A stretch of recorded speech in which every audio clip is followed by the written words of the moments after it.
تو پہلے 3 برس تو یہی کچھ ہوا ہے، ذاتی طور پر حضور کا استہزاء، تمسخر، جس کو ہم کہتے ہیں چٹکیوں میں اڑانے کی کوشش۔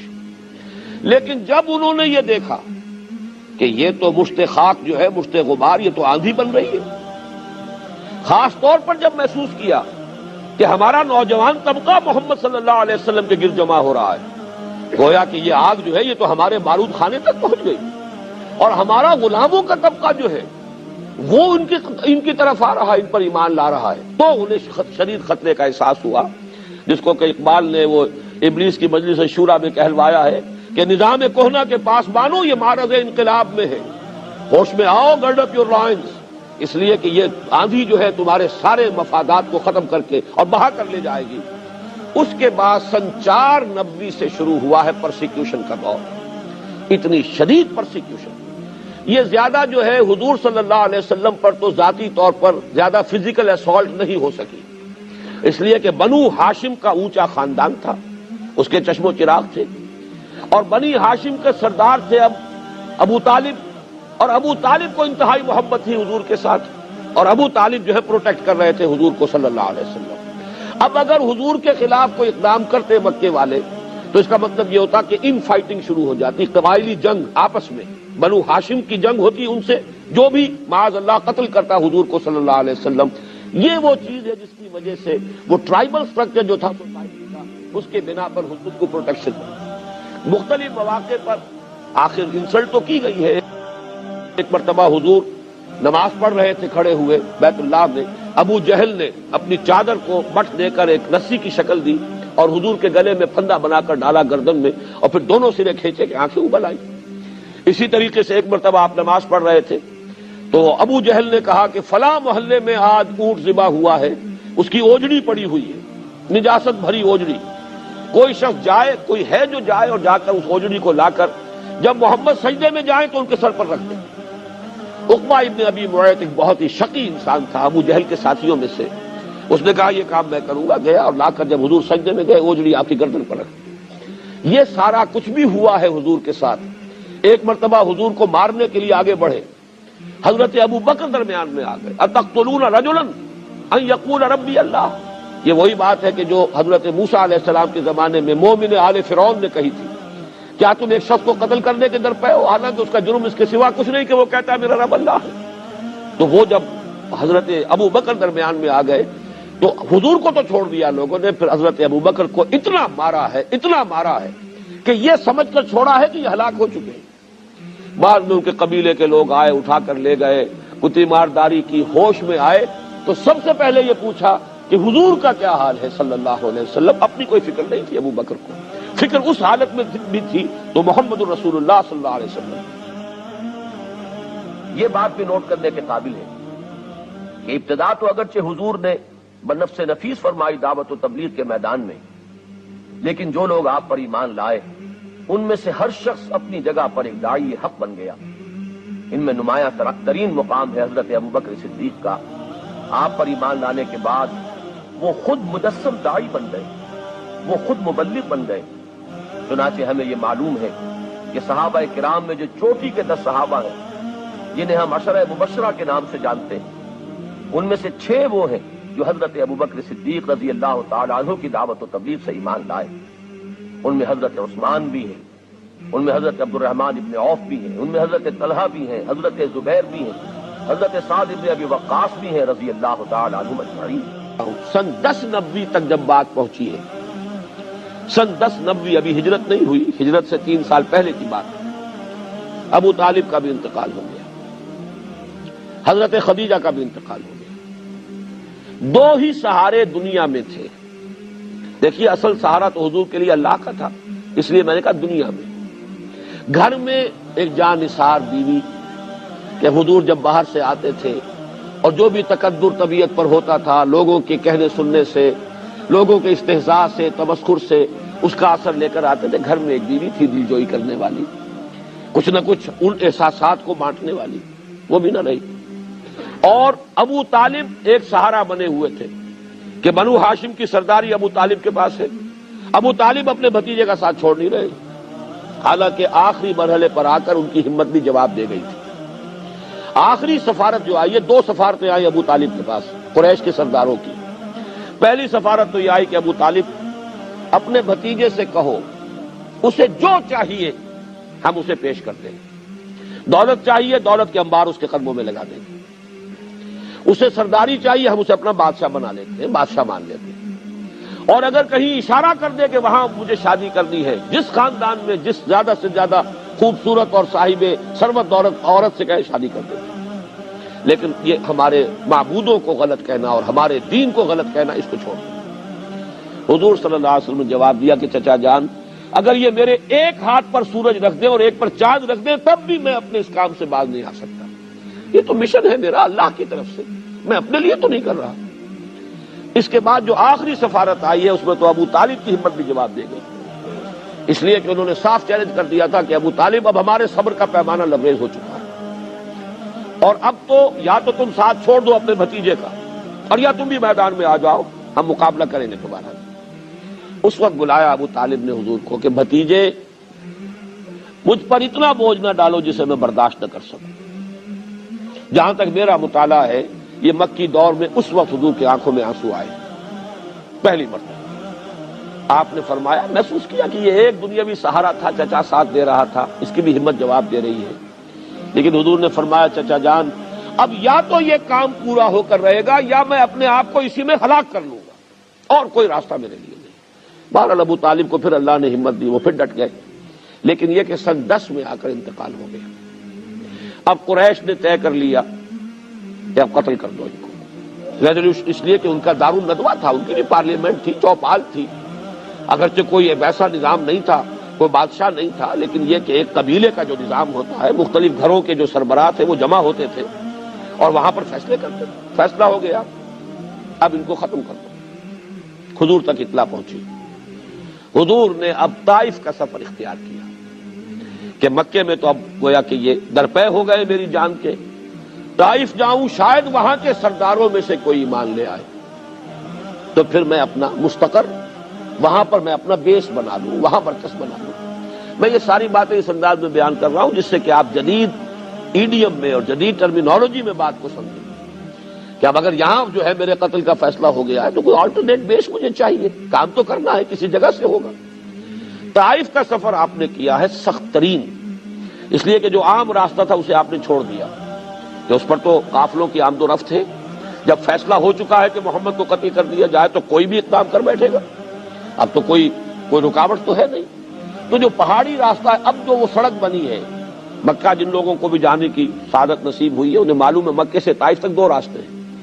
ایک تو طریق سیل ہے، یہ ہے جہاں سے قافلوں کی آمد و رفت ہوتی تھی، یہ پرانا راستہ ہے، اور ایک پہاڑی راستہ ہے جو کہ اب تو بہرحال بڑے سے بڑے پہاڑی راستے بنا دیے گئے۔ یہاں تو کوئی راستہ نہیں تھا، اس وقت اس پہاڑی راستے سے حضور گئے، اور ساتھ صرف تھے وہ منہ بولے بیٹے جو غلام تھے اور آزاد کر کے منہ بولا بیٹا بنا لیا تھا، زید ابن حارثہ جو اب زید ابن محمد کہلاتے تھے۔ طائف میں جو کچھ ہوا ہے حضور کے ساتھ میں ذرا تفصیل سے اس لیے ذکر کر رہا ہوں کہ اندازہ ہو جائے کہ کیسے کیسے مرحلوں سے محمد الرسول اللہ گزرے صلی اللہ علیہ وسلم۔ یہ ایسے ہی کام نہیں ہو گیا، گھر بیٹھے نہیں ہو گیا، بغیر تکلیفیں اٹھائے نہیں ہو گیا۔ حضور کے ساتھ ذاتی طور پر پورے 10 برس میں مکے میں نہیں ہوا جو کچھ کہ ایک دن میں طائف میں ہوا، اس لیے کہ یہ واقعہ خود حضور نے بیان کیا ہے۔ حضرت عائشہ کی روایت ہے، حضرت عائشہ نے پوچھا، چونکہ حضرت عائشہ کا تو ابھی دور جو ہے بالکل بچپنے کا دور ہوگا، انہیں کیا پتا مکے میں کیا ہو رہا ہے، وہ تو واقف ہے مدنی دور سے، اس لیے کہ غالباً 9 برس کی عمر تھی جبکہ حضور صلی اللہ علیہ وسلم کے حق میں آئی ہیں، تو یہ جو زمانہ ہے ان کے ہوش کا نہیں۔ ان کے ہوش میں تو جو یوم احد تھا وہ سخت ترین تھا، جس میں حضور کے دندان مبارک شہید ہوئے اور حضور پر جو ہے ایک کاری زخم لگا ہے، تو انہوں نے یہ پوچھا کہ یا رسول اللہ آپ پر احد کے دن سے سخت دن بھی کوئی گزرا ہے؟ آپ نے فرمایا ہاں، طائف کا دن مجھ پر سخت ترین تھا، اس لیے کہ احد میں تو بہرحال جانثار موجود تھے، صحابہ ساتھ تھے، لوگوں نے اپنے جسموں کو ڈھال بنایا ہوا تھا، حضور کے تیر آئیں تو ہماری پیٹھ پر آئیں، حضور صلی اللہ علیہ وسلم کو کچھ نہ پہنچے۔ طائف میں آپ گئے تھے اکیلے، صرف زید بن حارثہ اور کوئی نہیں، بلکہ عجیب بات ہے کہ حضرت ابو بکر بھی اس سفر میں ساتھ نہیں، جو سائے کی طرح ساتھ رہنے والی شخصیت ہے ابو بکر رضی اللہ تعالی عنہ، وہ بھی اس میں ساتھ نہیں۔ ثانی اسلام و غار و بدر و قبر، جو اقبال نے کہا ہے کہ یہ 4 مراحل ایسے اسلام میں نمبر 2، سب سے پہلے انا اول المسلمین حضور ہے، اور اس کے بعد حضرت ابو بکر، پھر ثانی غار ثور میں حضور کے ساتھ وہی تھے، بدر میں جبکہ رات کے وقت وہ ایک کٹیا بنا دی گئی تھی اور وہاں حضور دعا کر رہے تھے، پہرے پر کھڑے تھے ابو بکر، اور قبر میں حضور صلی اللہ علیہ وسلم حجرہ عائشہ میں دفن ہوئے اور اس کے بعد حضرت ابو بکر پہنچ گئے۔ لیکن یہ کہ اس وقت وہ بھی ساتھ نہیں۔ 3 بڑے بڑے سردار تھے طائف کے، تینوں سے جا کے ملاقات کی، میں اللہ کا رسول ہوں، اگر تم مجھ پر ایمان لے آؤ، میرا ساتھ دو تو میں یہاں منتقل ہو جاؤں۔ تینوں نے ایسا کوڑا جواب دیا ہے، اور ایسے جیسے تیر کے مانند کلیجوں کو چھلنی کر دینے والا۔ ایک شخص نے کہا چلے جاؤ فوراً، میں تم سے بات بھی نہیں کرنا چاہتا، اس لیے کہ 2 ہی امکان ہے، یا تم جھوٹے ہو یا سچے ہو۔ اگر جھوٹے ہو تو میں جھوٹے کو منہ نہیں لگانا چاہتا، اور سچے ہو تو پتہ نہیں میں کوئی تمہارے شان میں گستاخی کر بیٹھوں تو مارا جاؤں گا، اس لیے چلے جاؤ۔ یہ استہزاء کا انداز ہے، تمسخر کا انداز ہے۔ ایک نے کہا تمہارے سوا اللہ کو کوئی اور نہیں ملتا تھا نبی بنانے کے لیے؟ یہ مکے اور طائف کے بڑے بڑے سردار تھے، اگر بنانا تھا نبی کسی کو تو بڑے بڑے چودھری، بڑے سردار، سرمایہ دار، ان میں سے کسی کو لیتا۔ تو تینوں نے ایسے جواب دیے ہیں۔ مایوس ہو کر حضور چلنے لگے واپس۔ آپ اندازہ کیجئے اس وقت مکے میں جا نہیں سکتے، مکے میں قتل کا فیصلہ ہو چکا، امیدیں لے کر آئے طائف میں یہ ہوا۔ کس کیفیت کے ساتھ، کس بوجھل دل کے ساتھ حضور واپس ہو رہے ہیں۔ اس وقت ان لوگوں نے کچھ گنڈوں کو اور کچھ ان کو سٹریٹ ارچنز آپ کہتے ہیں، محلے میں گلیوں کے اندر جو آوارہ بچے ہوتے ہیں، ان سے کہا ذرا ان کی خبر لو، اور اب پتھر شروع ہوئے، پتھراؤ ہو رہا ہے۔ حضرت زید بن حارثہ رضی اللہ تعالی عنہ ادھر سے آتے ہیں بچانے کے لیے کہ مجھ پر پتھر آئے، حضور پر نہ آئے، تو دوسری طرف سے آ رہا ہے۔ ایک آدمی تو ایک طرف سے کور کر سکتا ہے ایک وقت میں، چاروں طرف سے تو کور نہیں کر سکتا، لہذا پتھر آ رہے ہیں اور تاک تاک کر ٹخنے کی ہڈی کا نشانہ بنا کر مار رہے ہیں۔ اس سے یہ کہ پائے مبارک لہو لہان ہو گئے، کافی خون بہ گیا، آپ پر کچھ تھوڑی سی ذوف کی کیفیت طاری ہوئی، بیٹھ گئے آرام لینے کے لیے۔ تو 2 گنڈے آئے، ایک نے اس بغل میں ہاتھ ڈالا، ایک نے اس بغل میں ہاتھ ڈالا، چلو اٹھو جاؤ۔ یہ معاملہ طائف کی گلیاں اور اللہ کے رسول حبیب و رب العالمین سید الاولین والآخرین، لیکن عالم واقعہ میں نقشہ یہ، وہاں سے باہر نکل کر آئے ہیں، وہاں پھر آپ کی زبان پر ایک دعا آئی ہے، کلیجے کو چیر دینے والی دعا ہے۔ اللہم الیک اشکو ضعف قوتی وقلت حیلتی وہوانی علی الناس، اے اللہ تیری ہی جناب میں فریاد لے کر آیا ہوں اپنی قوت کی کمی کا، اپنے وسائل کی کمی کا، اور یہ جو رسوائی ہو رہی ہے لوگوں کے سامنے، کہاں جاؤں، کس سے فریاد کروں، کس سے کہوں؟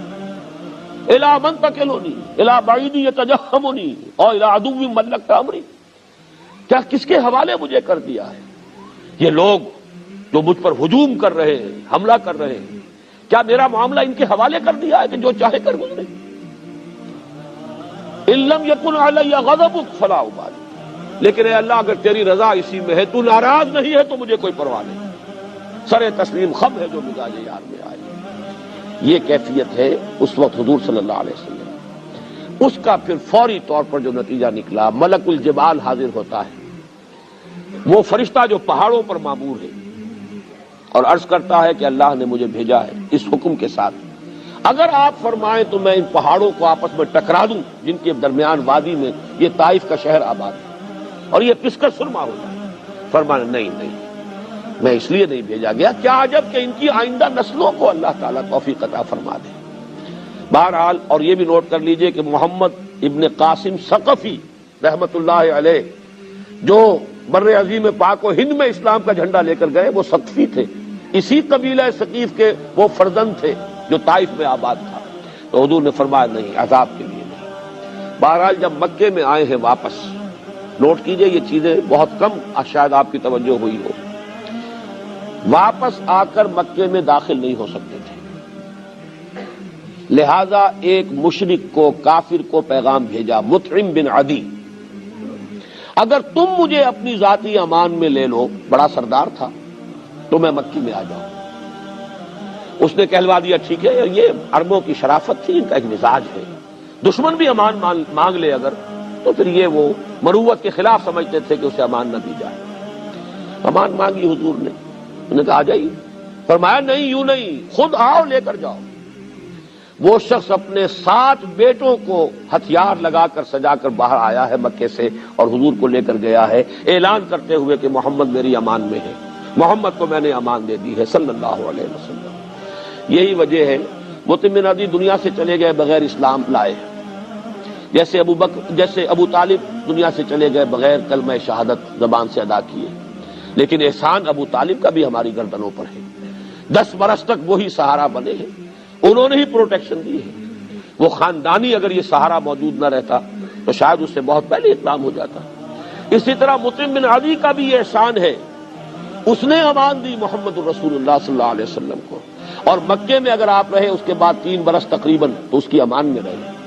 اس کی پروٹیکشن دی۔ پھر جب وہ فوت ہو گیا بغیر ایمان لائے، غزوہ بدر میں جب 70 قیدی تھے مکے والوں کے حضور کے پاس، حضور نے فرمایا تھا اگر آج مطعم بن عدی زندہ ہوتا اور اگر وہ سفارش کرتا میں ان 70 کے 70 کے قیدیوں کو چھوڑ دیتا اور کوئی بھی اس کا فدیہ نہ دیتا۔ اتنا بڑا احسان مانا ہے محمد رسول اللہ صلی اللہ علیہ وسلم۔ بہرحال یہ مکی دور کا یہ تذکرہ یوں سمجھیے کہ اس پر ختم ہو رہا ہے کہ 4 ادوار ہیں ریولیوشنری پروسیس کے جو ان 12 سالوں میں پورے ہو گئے۔ دعوت، توحید کی دعوت، تنظیم، رسالت کی بنیاد پر تنظیم، ابھی وہ بیعت والا مرحلہ نہیں آیا، تربیت جس میں سب سے اہم حصہ ہے آخرت کا یقین، پیسو ریزسٹنس، مار کھاؤ ہاتھ مت اٹھاؤ، صبر کرو صبر محض، اسمروا یا آل یاسر فإن موعدکم الجنہ۔ بیعت عقبہ ثانیہ ہوتی ہے جو تمہید ہے ہجرت کی۔ اس وقت جو تقاریر ہوئی ہیں، حضرت عباس تک ایمان نہیں لائے تھے، حضور کے چچا رضی اللہ تعالی عنہ، انہوں نے انصار مدینہ سے مخاطب ہو کر کہا کہ لوگوں اس بات کو جان لو، محمد ہمیں بہت عزیز ہے، ہمارے انتہائی محترم ہے، ہماری آنکھوں کا تارا ہے، اب تک ہم نے ان کی پوری حفاظت کی کیونکہ بنی ہاشم نے نبی اکرم صلی اللہ علیہ وسلم کی حمایت جاری رکھی تھی۔ اب اگر تم انہیں اپنے ہاں لے کر جانا چاہتے ہو تو جان لو کہ تمہیں انہیں ان کی حفاظت کرنی ہوگی اپنے اہل و عیال سے بڑھ کر، اور اگر اس کی ہمت نہیں پاتے تو ابھی جواب دے دو۔ لیکن انصار مدینہ یہ وعدہ کرتے ہیں کہ ہم اپنا تن من دھن نچھاور کرنے کے لیے آمادہ ہیں، اگر حضور ہمارے ساتھ مدینے تشریف لے جائیں تو ہم ان کی اسی طرح حفاظت کریں گے جیسے کہ اپنے اہل و عیال کی کرتے ہیں۔ اس وقت وہی حضرت سعد ابن زرارہ کھڑے ہوتے ہیں رضی اللہ تعالی عنہ، اور وہ بھی انصار مدینہ کو متنبہ کرتے ہیں کہ لوگوں اچھی طرح سمجھ لو ایک بہت بڑی ذمہ داری قبول کر رہے ہیں، محمد کو دعوت دینا اور ساتھ لے کر جانا سرخ و سیاہ آندھیوں کو دعوت دینے کے مترادف ہے۔ معلوم ہوا کہ جو کچھ ہوا وہ اندھیرے میں نہیں ہوا، پوری طرح سمجھ کر ہوا، پوری حقیقت کو جاننے کے ساتھ ہوا۔ جو ذمہ داری انصار مدینہ نے سنبھالی اور اٹھائی اس کو پورے طور پر سمجھ کر اس کے نتائج اور عواقب پر نگاہ رکھ کر اٹھائی۔ بہرحال یہ سن 12 نبوی میں جو بیعت عقبہ ثانیہ ہوئی یہ تمہید بن گئی ہجرت کی۔ نبی اکرم صلی اللہ علیہ وسلم نے مسلمانوں کو عام اجازت دے دی تھی مدینے کی طرف ہجرت۔ ایک ایک کر کے قافلے جا رہے ہیں صحابہ کے، اور وہ ہجرت کر کے مدینہ منورہ پہنچ رہے ہیں۔ خود منتظر رہے، یہ نقطہ بھی میں چاہتا ہوں کہ آپ کو سمجھا دوں۔ رسول جس جگہ پر مبعوث کیا گیا ہو، اللہ تعالی کی واضح اجازت کے بغیر وہاں سے ہل نہیں سکتا۔ یہی بس کچھ جلدی کا معاملہ کیا تھا حضرت یونس علیہ السلام نے، اپنی قوم کو اللہ تعالیٰ کی طرف سے اجازت آئے بغیر چھوڑ کر چلے گئے۔ تو اس پر آپ کو معلوم ہے پھر مچھلی کے پیٹ میں رہے، اور وہاں پھر انہوں نے وہ استغفار کیا ہے، لا الہ الا انت سبحانک انی کنت من الظالمین، پھر وہ مچھلی نے انہیں اگلا ہے ساحل پر، وہ سارا معاملہ اسی وجہ سے۔ حضور منتظر رہے۔ اور اس کا بھی ایک واقعہ آپ کو سنا دیتا ہوں، اس سے آپ کو سیرت کا ایک اور پہلو سامنے آئے گا۔ حضرت ابو بکر نے اپنے طور پر بغیر حضور کو بتائے 2 اونٹنیاں اس کے لیے تیار کی، خوب کھلا پلا کے فرما کر لیا کہ جب ہمیں جانا ہوگا تو ظاہر بات ہے تعاقب ہوگا، تکڑی اونٹنیاں ہوں گی، جاندار ہوں گی، تیزی کے ساتھ ہم جا سکیں گے۔ اور حضور سے پوچھتے رہتے تھے حضور اجازت آئی، حضور اجازت آئی؟ آپ فرماتے تھے نہیں ابھی اجازت نہیں آئی۔ حضرت عائشہ فرماتی، بہت چھوٹی عمر تھی اس وقت، کہ ایک روز